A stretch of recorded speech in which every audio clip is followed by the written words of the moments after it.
शाऊल ने परमेश्वर की आज्ञा नहीं मानी, इसलिए परमेश्वर ने शमूएल नबी से कहा, शिय नाम के एक व्यक्ति को ढूंढ, उसके पुत्रों में से एक नया राजा होगा। के 7 पुत्रों को देखा, वो सुंदर और बलवान दिखते थे, उनमें से कोई नहीं। परमेश्वर ने कहा, मैं बाहरी रूप को नहीं देखता, मैं एक व्यक्ति की आंतर्य दिल की परवाह करता हूँ।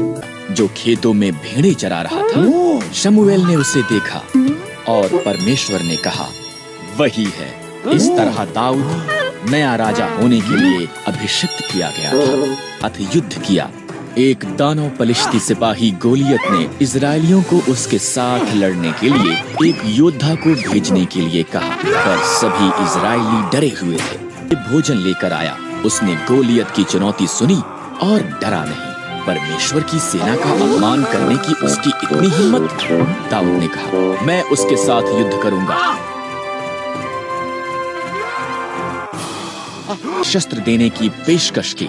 नहीं, दाऊद ने कहा, परमेश्वर ने जंगली जानवरों को मारने में मेरी सहायता की है, वो गोलियत के विरुद्ध भी मेरी सहायता करेगा। दाऊद ने 5 पत्थर और एक गोफन लिया। तुमने मेरे साथ युद्ध करने के लिए एक छोटे से लड़के को भेजा है। तेरे पास एक भाला है, दाऊद ने कहा, पर मेरे पास इजराइल के परमेश्वर की सहायता है। ये गोलियत के माथे में लगा और उसे नीचे गिरा दिया। इजरायलियों ने पलिश्तियों को हरा दिया। परमेश्वर की सहायता के साथ दाऊद एक हीरो था।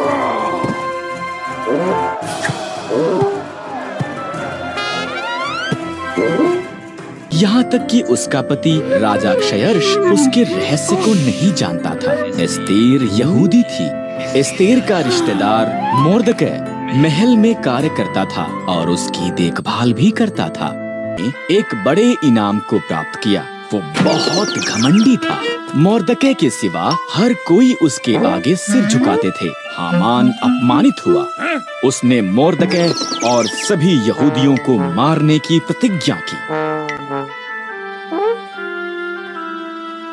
उन्हें मारना चाहिए। क्षयर्ष सहमत हो गया और उन्हें मारने की एक योजना बनाई। मोर्दकै डर गया था और रानी एस्तेर को ये संदेश भेजा, अगर मैं उसके निमंत्रण के बिना जाऊं तो वो मुझे भी मार देगा। एस्तेर ने जवाब दिया, शायद तो इसी पल के लिए रानी बनाई गई थी। मोर्दकै ने कहा।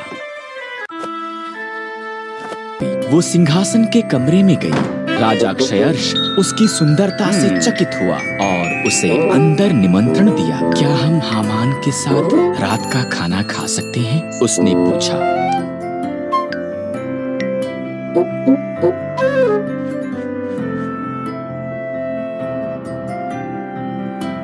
बड़े खंभे का निर्माण कर रहा था। उसने इस पर मोर्दकै को मारने की योजना बनाई थी। तब राजा का निमंत्रण आया, इसलिए हामान रात के खाने के लिए महल में गया।